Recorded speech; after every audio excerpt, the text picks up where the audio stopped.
Bismillahirrahmanirrahim. Alhamdulillahi rabbil alamin. Allahumma salli ala Muhammadin wa ali Muhammad. Assalamu alayka ya Rasulullah.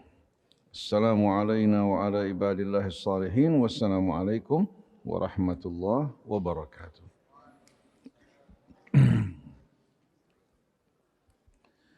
Allahumma atina min indika rahmah wa allimna min ladunka ilman nafi'a wanfa'na bima 'allamtana. Wa ba'du, para jamaah, anak-anak kita yang dirahmati Allah Subhanahu wa taala, begitu pula kepada bapak-bapak dan ibu yang hadir dalam kesempatan malam hari ini. Mari bersama-sama kita buka kajian kita dengan membaca Ummul Quran yang merupakan pembuka kitab suci kita. A'udzu billahi minasy syaithanir rajim. Bismillahirrahmanirrahim. Alhamdulillahi rabbil alamin. الرحمن الرحيم مالك يوم الدين إياك نعبد وإياك نستعين اهدنا الصراط المستقيم صراط الذين أنعمت عليهم غير المغضوب عليهم ولا الضالين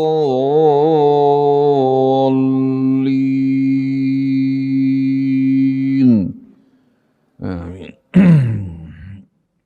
Alhamdulillahi rabbil alamin. Para jamaah yang dimuliakan Allah, kita pada malam hari ini insyaallah akan belajar dari kisah umat sebelum kita. Secara khusus umat Yahudi dan umat Nasrani. Sebelum Nabi kita Muhammad sallallahu alaihi wasallam diutus, orang-orang Yahudi mengatakan bahwa orang-orang Nasrani tidak berpijak di atas kebenaran. Orang Nasrani atau umat Nasrani di mata orang-orang Yahudi merupakan umat yang sesat, yang tidak berpijak pada kebenaran. Dijawab oleh umat Nasrani, sebaliknya orang-orang Yahudi yang tidak berpijak di atas kebenaran. Allah ceritakan hal ini dalam suratul Baqarah, wa qalatil yahud laisatin nasara ala syai'. Wa qalatin nasara laisatil yahudu ala syai'in wa hum yatluna kitab. Kadzalika qala alladziina la ya'lamuna mithla qaulihim fallahu yahkumu bainahum fima kanu fihi yakhtalifun.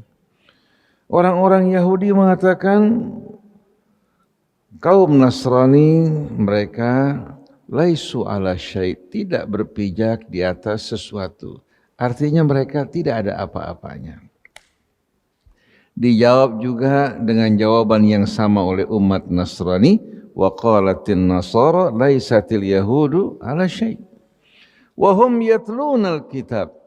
Padahal mereka membaca kitab Allah dan mempelajarinya. Kadzalika qala alladziina la ya'lamuuna mithla qaulihim, demikianlah orang-orang yang tidak berilmu bicaranya seperti mereka.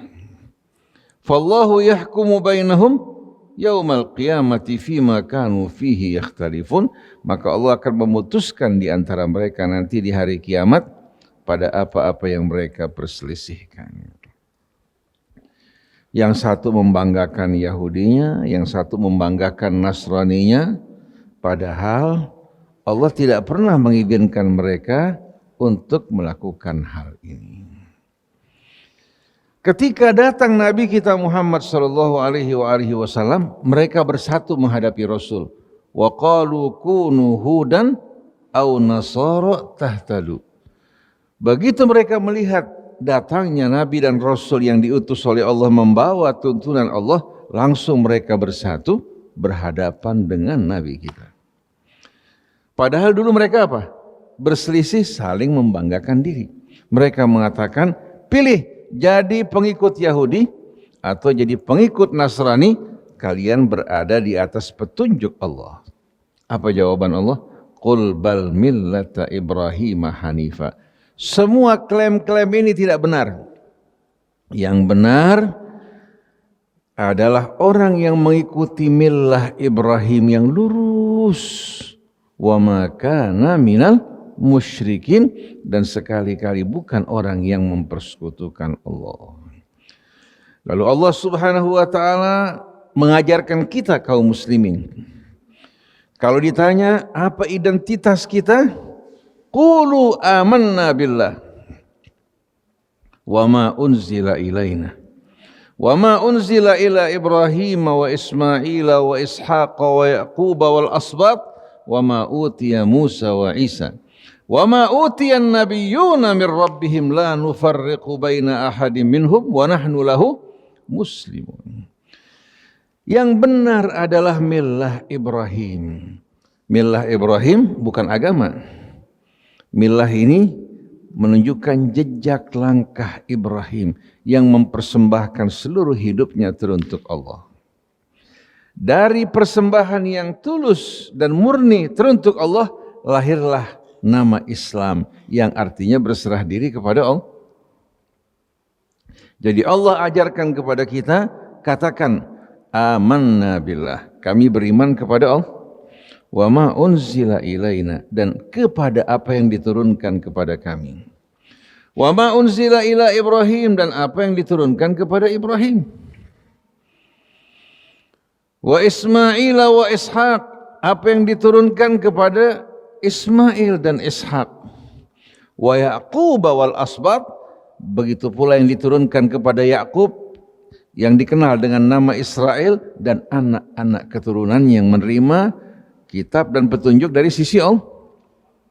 Wa ma utiya Musa wa Isa, dan apa yang diberikan oleh Allah kepada Musa dan Isa, la nufarriqu baina ahadin minhum, kami tidak membeda-bedakan satu pun di antara mereka.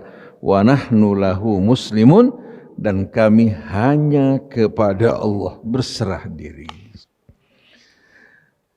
Jadi kita semua bukan hanya beriman pada Nabi Muhammad, tapi beriman kepada seluruh Nabi. Bukan hanya beriman kepada Al-Quran, tapi beriman kepada seluruh kitab yang Allah turunkan pada Nabi-Nabi dan Rasul sebelumnya. Berarti agama kita nih, atau keyakinan kita ini bersifat eksklusif apa inklusif? Ajaran yang mengajak kita semua kembali kepada Allah. Memandang manusia semua satu keluarga. Siapa yang mau bersatu dalam kalimat Allah, yaitu al-Islam. Oleh karena itu, kalau seandainya kita ditanya, apa agama yang diridhai Allah? Al-yauma akmaltu lakum dinakum wa atmamtu alaikum ni'mati wa raditu lakumul Islam madina. Hari ini aku telah menyempurnakan bagi kalian agama kalian, dan aku juga menyempurnakan nikmatku atas kalian. Bukan hanya agama yang disempurnakan, juga nikmat Allah disempurnakan kalau kita mau mengikuti petunjuknya. Dan aku meridai bagi kalian Islam sebagai agama kalian. Jadi kalau kita ditanya, katakan ana muslim. Wa nahnu muslimun. Jangan kita membawa embel-embel golongan yang membuat kita berpecah belah di jalan Allah. Ana muslim wa nahnu muslimun. Wa man yabtaghi ghairal islami dinan falan yuqbala minhu wa huwa fil akhirati minal khasirin. Siapa yang mencari, yang mengikuti jalan agama pedoman hidup selain dari Islam, sekali-kali tidak akan diterima daripadanya, dan di hari akhirat nanti tergolong dari orang-orang yang merugi. Nah, dengan nama Islam kita disatukan. Nama yang tidak mengandung kefanatikan. Karena nama ini artinya apa? Kita berserah diri kepada Allah, pencipta kita dan pencipta seluruh umat manusia, dan pencipta alam semesta. Tapi kalau atribut golongan mengajak kita berfanatik pada kelompok, pada golongan dan doktrin-doktrin tertentu. Nah, perlu sekali untuk kebangkitan bangsa Indonesia, untuk kemajuannya kita perlu bersatu. Tanpa bersatu mustahil kita akan bisa meraih kemenangan. Dan tidak ada satupun nama yang bisa menyatukan kita kecuali Islam. Dahulu bangsa Arab gemar saling bunuh-membunuh, yang kuat menindas yang lemah. Manusia terbagi pada kasta-kasta, suku-suku yang saling membanggakan. Begitu datang Islam menyatukan para pemuka Quraisy, Abu Bakar, Umar, Uthman, Ali, bersama siapa?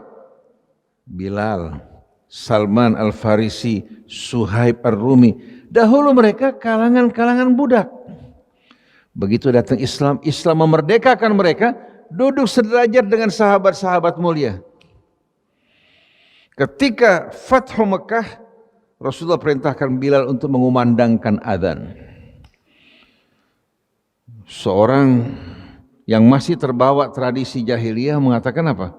Kenapa gagak hitam ini kok mengumandangkan adzan? Kenapa tidak dipilih yang lain? Ternyata apa? Ternyata yang berwarna hitam ini yang dipandang buruk lebih mulia dari mereka, para pemuka Quraisy, para pemuka suku-suku besar yang tidak punya andil dalam perjuangan. Ketika Rasulullah diperangi, Bilal yang berdiri di sisi Rasul. Kemana para pemuka Quraisy yang lain? Jadi orang bukan dilihat dari apa? Dari kulitnya, dari nasabnya, tapi dari iman, keislaman dan pembelaannya terhadap Rasulullah SAW. Satu hari para jamaah sekalian, di depan pintu Sayyidina Umar ibn Khattab radhiyallahu anhu berdiri 3 orang. Abu Sufyan, Muawiyah, dan Bilal. Mereka minta izin untuk berjumpa dengan Amirul Mukminin. Siapa yang diizinkan masuk lebih dulu?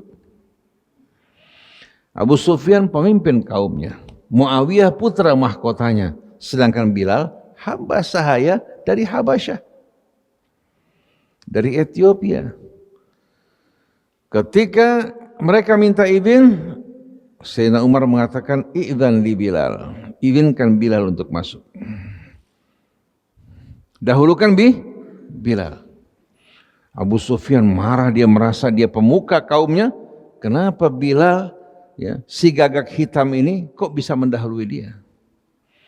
Dijawab, dulu ketika Rasulullah menyampaikan dakwahnya, Bilal berdiri di sisinya, bahkan disiksa, dianiaya, dia sabar.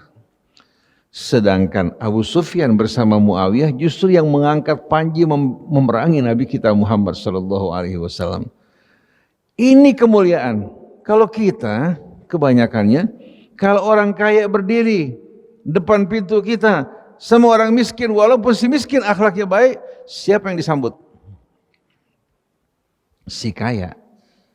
Kalau pejabat datang sama rakyat biasa ini orang-orang yang mengabdi di jalan Allah. Pejabat datang mau ketemu, dibukakan pintu bahkan dari depan jalan, ahlan wa sahlan wa marhaba. Tapi Islam memuliakan mereka yang beriman dan bertakwa. Inna akramakum indallahi atqakum. Dengan kembali kepada Islam, bangsa Arab yang berpecah belah disatukan bersama-sama. Oleh karena itu Allah perintahkan nabinya untuk mengajak para ahli kitab. Dulu ayat ini berlaku untuk umat Yahudi sama Nasrani. Kalau sekarang kita juga ahli kitab. Sebagaimana orang Yahudi, orang Nasrani meninggalkan kitab mereka, sekarang kita meninggalkan kitab kita.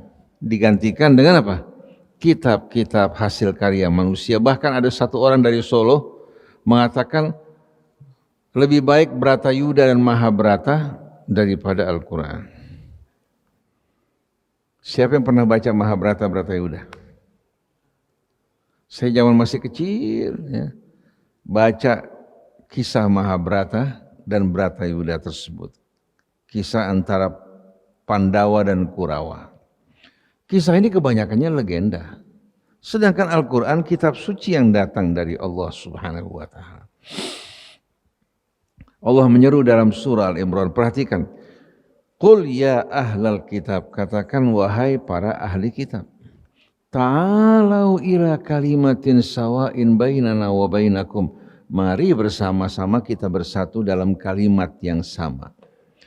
An la na'budu illallah, bahwa kami tidak akan menyembah kecuali hanya Allah.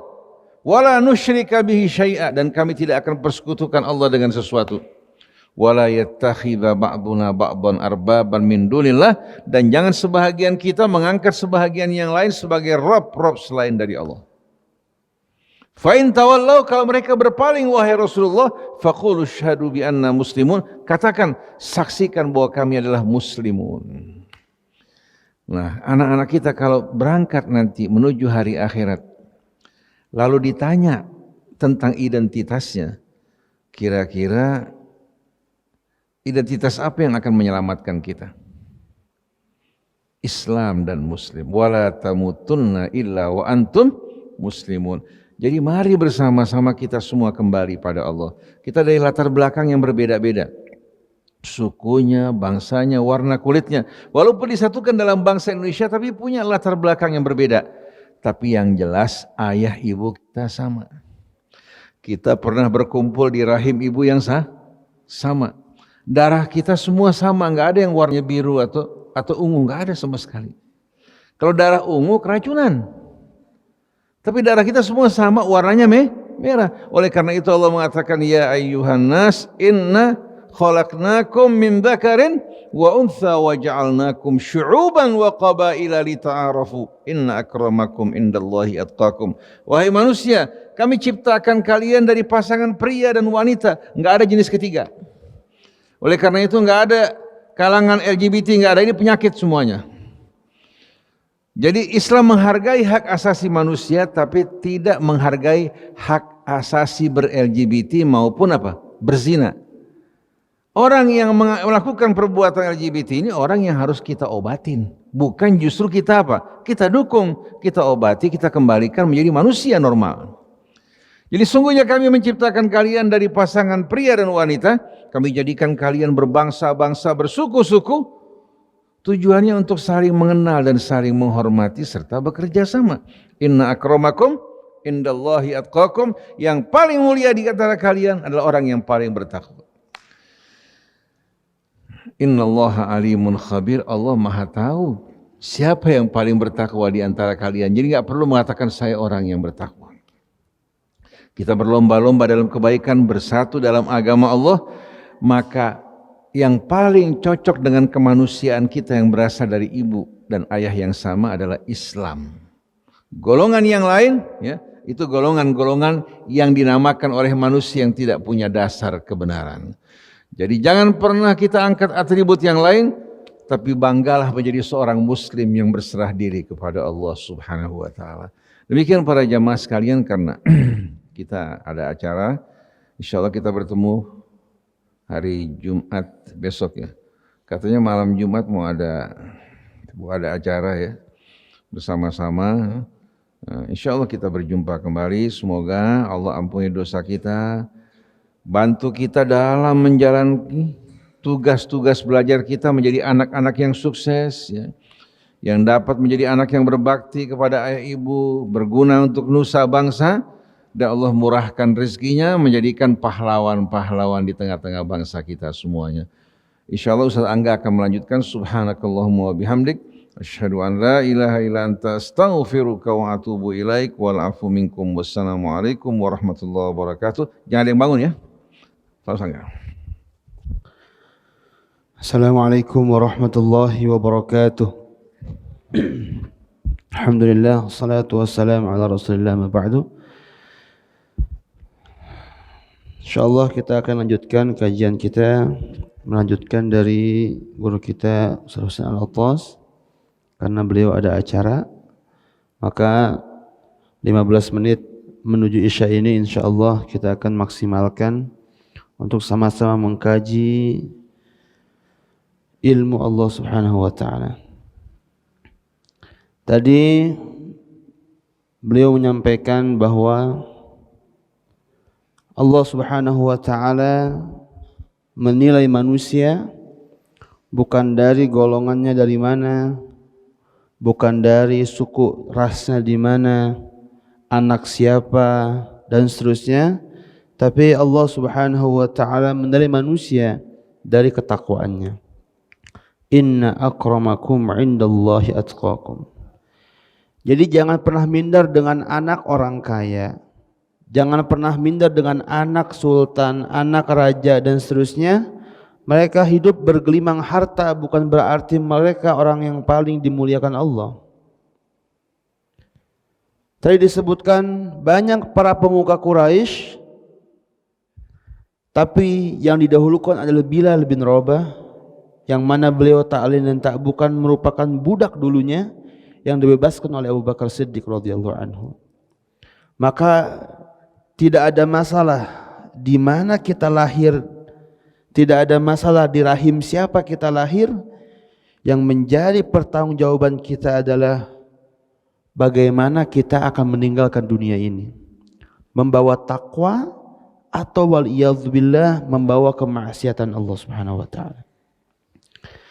Maka insyaallah kita akan mendalami kembali orang-orang bertakwa, karena takwa merupakan perbekalan yang betul-betul diperlukan oleh kita semua.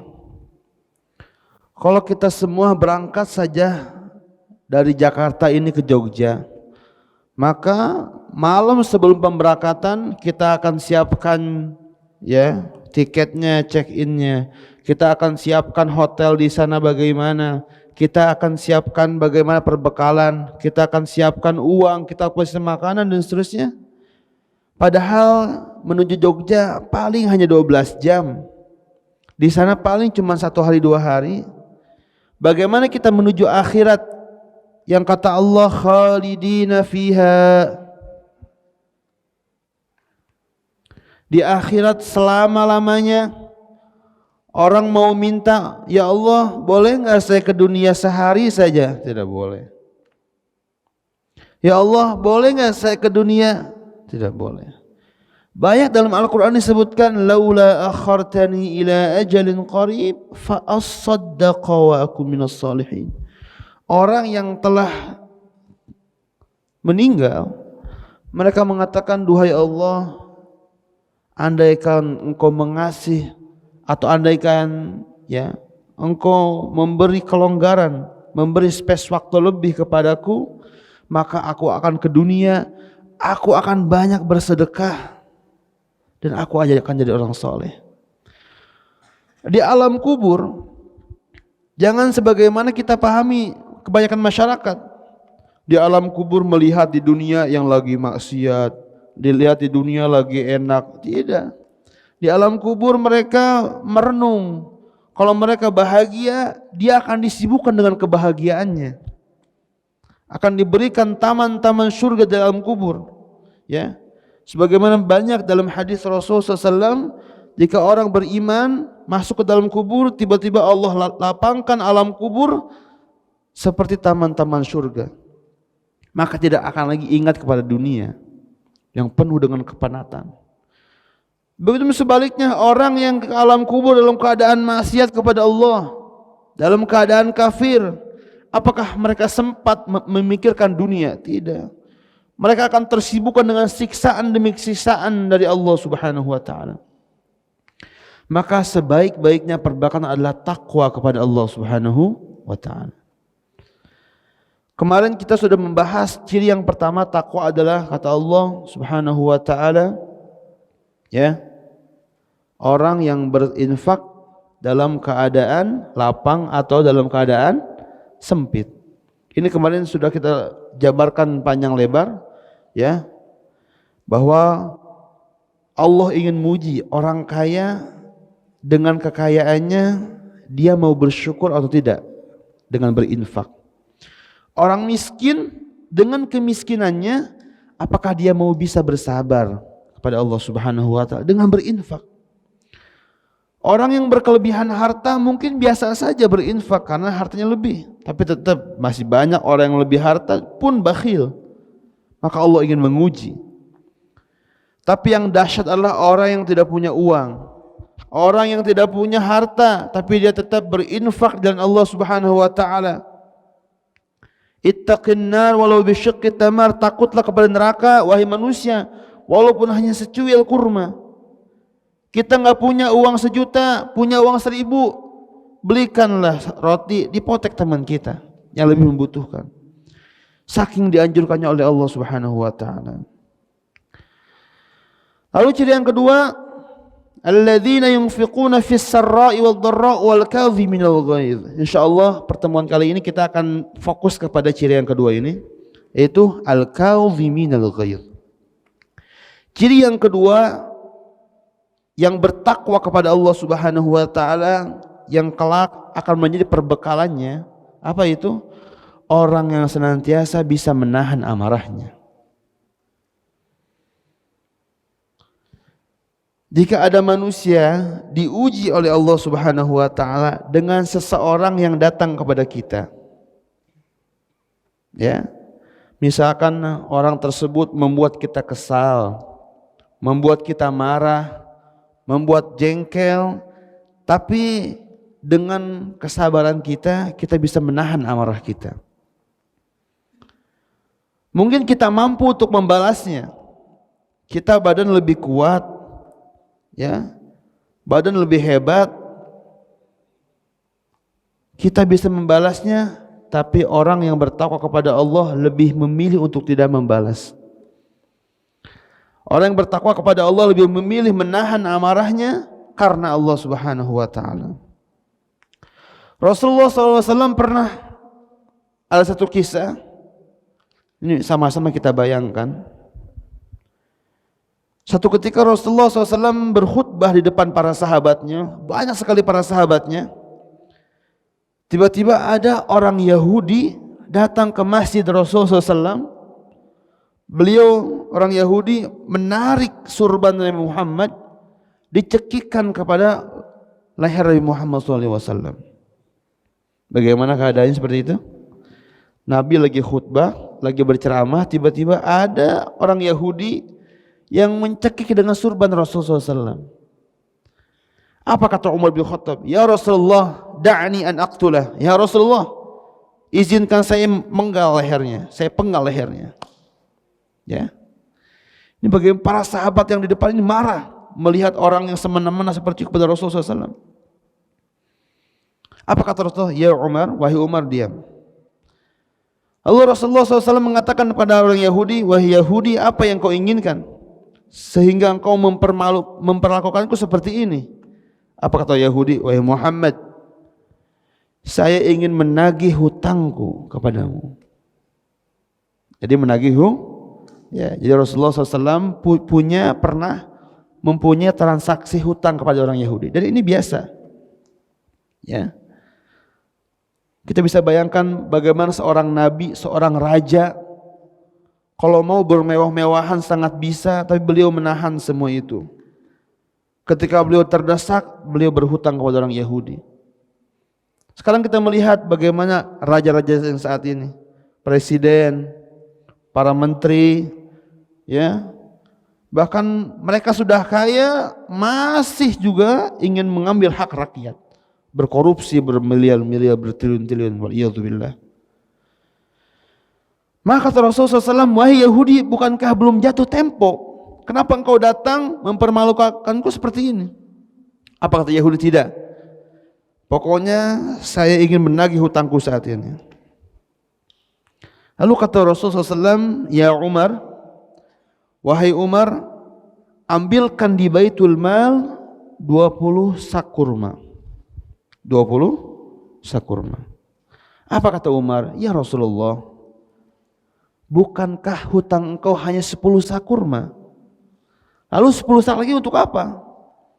Apa kata Rasulullah? Jawaban yang bijak, yang luar biasa. Wahai Umar, 10 sak kurma untuk membayar hutang dia, dan 10 sak kurma untuk hadiah untuknya karena engkau telah menakut-nakutinya tadi.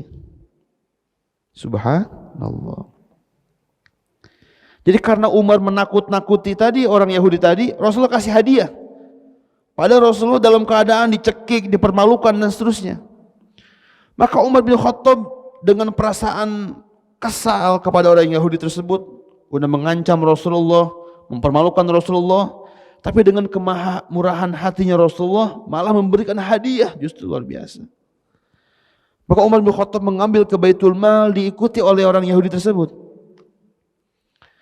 Seraya mengatakan orang Yahudi, wahai Umar bin Khattab, apakah engkau tahu siapa saya? Umar bin Khattab dan mengatakan, saya tidak mau tahu. Ya, kesal beliau. Apa kata orang Yahudi? Wahai Umar bin Khattab, aku adalah orang Yahudi yang sudah lama ingin masuk Islam. Ya. Aku melihat semua ciri-ciri dalam diri Muhammad, semua terdapat dalam kitabku Taurat. Tapi ada satu yang ingin saya uji pada hari ini. Apakah Muhammad SAW bisa mengalahkan amarnya dengan cintanya?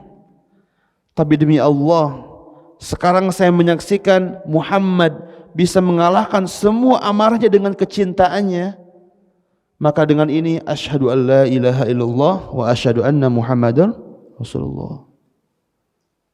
Subhanallah. Nabi Muhammad SAW menahan amarahnya, bahkan memberikan hadiah sampai orang tersebut menjadi orang Islam.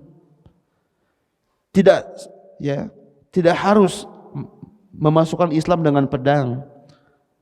Tidak harus memasukkan Islam dengan memaksa, tidak. La ikraha fid din.